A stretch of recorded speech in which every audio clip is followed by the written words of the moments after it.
Nous n'imposons pas de style vestimentaire particulier.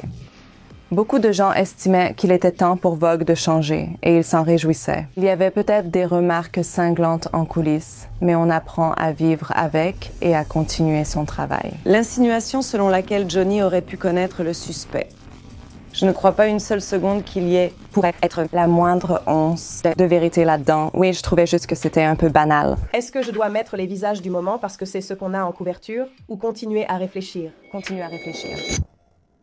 Anna Wintour peut mettre fin à ta carrière sans dire un seul mot. Pas d'email, pas d'appel, pas d'explication, juste le silence. Et dans la mode, ce silence est plus fort que tout. Des créateurs ont passé des années à élaborer des collections, dépenser des millions et lancer des marques pour découvrir que rien de tout cela ne comptait si Anna Wintour n'en tenait pas compte. Une couverture Vogue par Anna Wintour peut te rendre célèbre du jour au lendemain. Mais si elle t'ignore, c'est comme si tu n'existais pas. Ce surnom « hiver nucléaire » ne vient pas des médias, mais de ses anciens collaborateurs. Ceux qui ont vu des équipes entières, des carrières entières changer dès qu'elle entrait dans une pièce. Parce que quand Anna arrive, quelque chose change.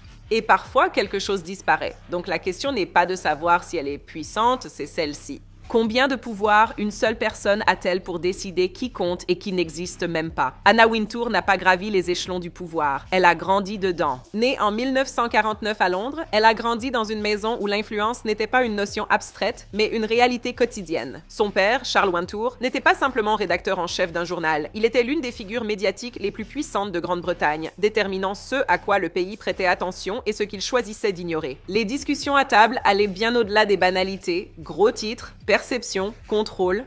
Anna a tout retenu. À seulement 10 ans, elle ne se posait pas de questions sur son avenir. Elle disait directement aux gens qu'elle deviendrait rédactrice en chef de Vogue. Pas un vague, un jour, peut-être. Ce n'était pas de l'ambition, c'était une certitude. Et à partir de ce moment-là, tout ce qu'elle faisait n'était pas de l'exploration, c'était l'exécution d'un plan qu'elle avait déjà décidé de réaliser. Mais Anna n'a pas suivi le chemin vers le pouvoir, elle l'a rejeté. À l'école, elle n'a pas cherché à s'intégrer et l'a clairement montré. Elle se coupa les cheveux en carré, future marque de fabrique, ignorait les codes vestimentaires et traitait les règles comme facultatives. Les professeurs y voyaient de la défiance. En réalité, ils voyaient de la certitude. Elle n'était ni perdue ni rebelle par plaisir. Elle pensait savoir où elle allait, rien autour ne lui paraissait pertinent. Alors elle résistait sans cesse. Et à 16 ans, le système a riposté plus fort. Elle a été expulsée. Pour la plupart des gens, cela aurait été un échec. Pour Anna, c'était une libération car elle ne voulait pas réussir dans une structure créée par autrui. Elle voulait quelque chose de bien plus dangereux, vous savez, être celle qui décidait comment la structure fonctionnerait dès le départ. Son entrée dans la mode a peut-être été facilitée par sa proximité avec le pouvoir, mais y rester demande quelque chose de bien plus rare, de la conviction. Quand Anna a commencé chez Harper's Queen à Londres, elle n'est pas arrivée en essayant d'apprendre les règles. Elle est arrivée en les remettant déjà en question.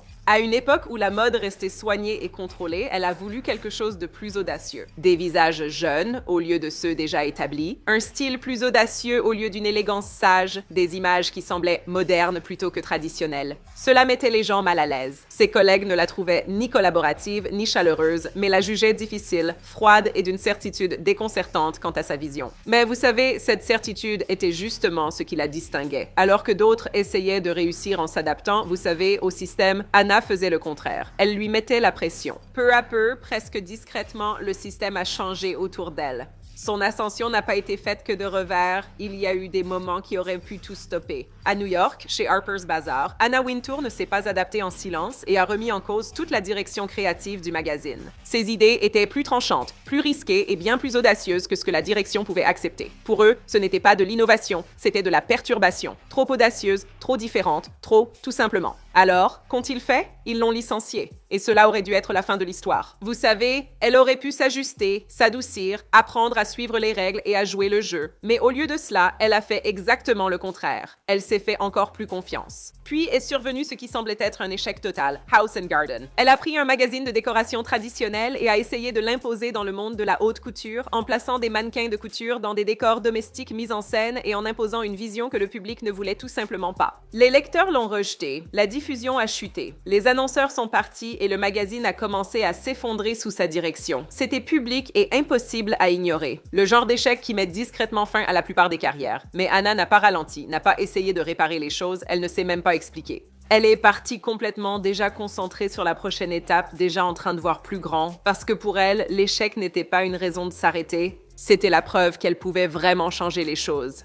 Avant de diriger Vogue américain, Anna Wintour avait déjà montré ce qui se passait quand on lui donnait du pouvoir. En 1985, lorsqu'elle est devenue rédactrice en chef de Vogue britannique, elle n'a pas simplement pris le poste, elle l'a conquis. Il n'y a pas eu de transition progressive, ni de période d'adaptation. En quelques semaines, des gens étaient partis. Des sections entières du magazine ont été réécrites. Le ton, les visuels, la direction, tout a changé rapidement. Ce n'était pas une évolution, c'était un remplacement. Et dans l'industrie, cela a provoqué une onde de choc. Les rédacteurs, les stylistes, même les dirigeants ont compris qu'il ne s'agissait pas de quelqu'un qui allait simplement maintenir un système. Elle comptait le démanteler et le refaire à son image. C'est alors que le surnom a circulé en coulisses, hiver nucléaire. Non pas parce qu'elle était bruyante ou théâtrale, mais pour ce qui la suivait. Un changement soudain et irréversible. Parce que lorsqu'Anna arrivait quelque part, elle ne s'adaptait pas au système. Elle l'effaçait et le remplaçait par le sien. Puis vint le moment qui n'a pas seulement défini sa carrière, mais qui a redéfini toute l'industrie. En 1988, Anna a pris la tête du Vogue américain. Au lieu d'honorer la tradition, elle l'a rompue tout de suite. Sa toute première couverture ne ressemblait pas à Vogue. Elle n'avait pas non plus l'esprit de Vogue. C'était voulu. Le mannequin Michaela Bercu est apparu portant une veste de haute couture Christian Lacroix à 10 000 $ associée à un simple jean à 50 $. Le denim sur la couverture de Vogue, cela ne s'était jamais vu auparavant. C'était considéré, vous savez, comme trop bon marché, trop ordinaire, presque inapproprié pour un magazine fondé sur un luxe intouchable. Lorsque l'image a été envoyée à l'impression, les imprimeurs ont littéralement cru qu'il s'agissait d'une erreur. Ils ont même appelé pour vérifier, mais ce n'était pas le cas. C'était intentionnel. Cette décision seule a envoyé un message impossible à ignorer dans la mode. Les règles avaient changé car Anna avait compris ce que personne d'autre ne percevait encore. Le luxe en soi n'était plus synonyme de pouvoir. C'était la pertinence qui comptait. Et en une seule image, elle n'a pas seulement modernisé Vogue, elle a redéfini ce que la mode avait le droit d'être. À son apogée, Anna Wintour ne se contentait pas de diriger un magazine, elle contrôlait l'accès à toute une industrie. Vogue n'était pas qu'un magazine, c'était une porte dont elle avait la clé. Par ses couvertures, elle choisissait qui devenait visible. Grâce au Met Gala, elle décidait qui méritait d'être vu avec elle. Par des organisations comme le CFDA, elle influençait qui obtenait financement, reconnaissance et élan. Les créateurs ne voulaient pas seulement son approbation, ils en dépendaient. Une couverture de Vogue pouvait transformer un inconnu en marque mondiale du jour au lendemain. Être ignoré était pire que la critique, car la critique prouvait votre existence, alors que le silence signifiait que vous n'existiez pas. Il existe des histoires, des vrais, de créateurs qui terminaient leur défilé et vérifiaient immédiatement leur téléphone. Pas pour les critiques ou les ventes, mais pour un signe d'Anna, un message ou un commentaire. Sans sa reconnaissance, votre travail n'était pas seulement ignoré, il devenait insignifiant. Dans une industrie fondée sur l'attention, l'insignifiance mène vite à la disparition. Le pouvoir d'Anna Wintour tient autant à ce qu'elle est qu'à ce qu'elle fait. Les réunions avec elle ne sont pas des conversations, ce sont des décisions. Elles peuvent durer quelques minutes, parfois moins. Et quand vous en sortez, vous savez exactement ce qu'on attend de vous, mais pas pourquoi. Elle n'explique pas, elle ne débat pas. Elle donne des directives et l'attente est simple. Exécutez-les immédiatement. Dans son univers, l'émotion est inefficace. Seuls les résultats comptent. Et ce même niveau de contrôle définit son image. Les lunettes de soleil toujours portées, même à l'intérieur. Vous savez, cela crée de la distance. Le carré strict, inchangé depuis des décennies, symbolise la constance, la discipline, l'identité. Au premier rang de chaque grand défilé, assise parfaitement immobile, observant tout, ne réagissant à presque rien, ce n'est pas un hasard. Je ne pense pas que ça le soit. Chaque détail est délibéré parce qu'Anna Wintour n'est pas simplement une personne qui évolue dans la mode. C'est une présence conçue pour paraître intouchable, impénétrable et totalement maîtresse de la situation. Son influence ne s'est pas limitée à la mode, elle s'est étendue à la culture. À la sortie du film Le Diable s'habille en Prada, l'industrie a tout de suite reconnu Miranda Priestly. Froide, précise, impossible à satisfaire, elle relevait moins de la fiction que de la mise à nu.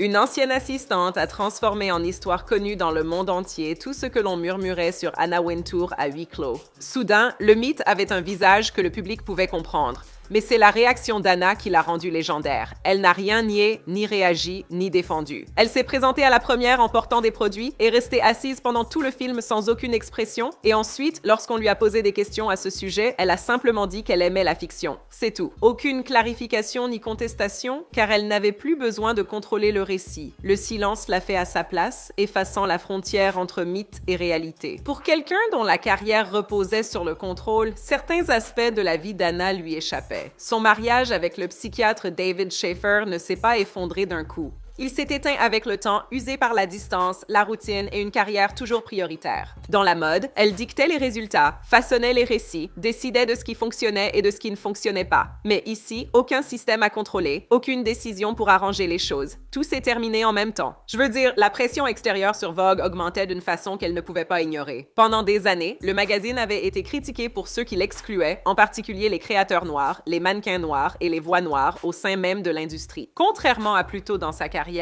elle ne pouvait pas contourner cela avec du goût ou du timing.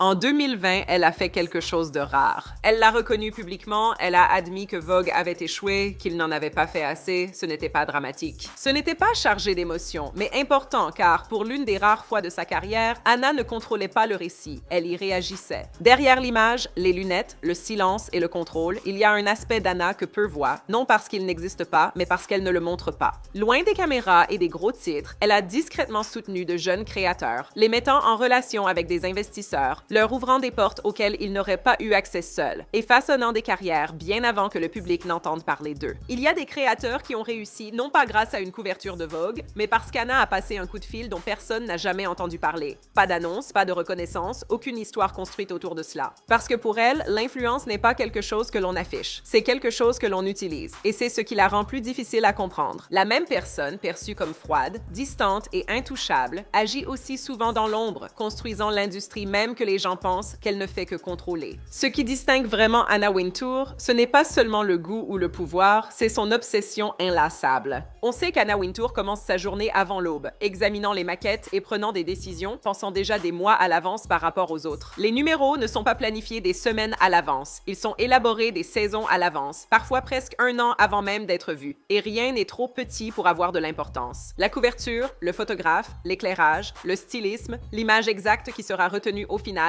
chaque détail est contrôlé, revu et décidé avec précision. Il n'y a ni hasard ni accident. Ce qui paraît facile est en fait le fruit d'une attention constante et acharnée en coulisses. Et cette constance, cette capacité à maintenir ce niveau de contrôle chaque jour pendant des décennies, ce n'est pas normal. C'est obsessionnel. Mais cette obsession, c'est précisément ce qui lui a permis de garder une longueur d'avance dans une industrie fondée sur le changement et de continuer à la maîtriser bien après que d'autres aient disparu. Alors, qui est vraiment Anna Wintour? Une visionnaire qui a réécrit les règles de la mode et transformé un magazine en un centre de pouvoir mondial? Ou une perfectionniste impitoyable, prête à tout, quel qu'en soit le coût? En réalité, on ne peut séparer ces deux aspects. C'est pareil, car dans une industrie basée sur le goût, le timing et l'attention, être apprécié importe peu et être respecté ne suffit pas. Ce qui compte, c'est quelque chose de bien plus puissant. Être impossible à ignorer, être la personne que tout le monde observe, attend et à qui, au final, tout le monde doit répondre. Et Anna Wintour n'a pas seulement atteint ce niveau, elle a construit toute sa carrière en veillant à y rester. I know they waiting on me. I know they waiting on me. The world is waiting on me. The world is waiting on me. Yeah, I know they waiting on me. I see them waiting on me. The world is waiting on me.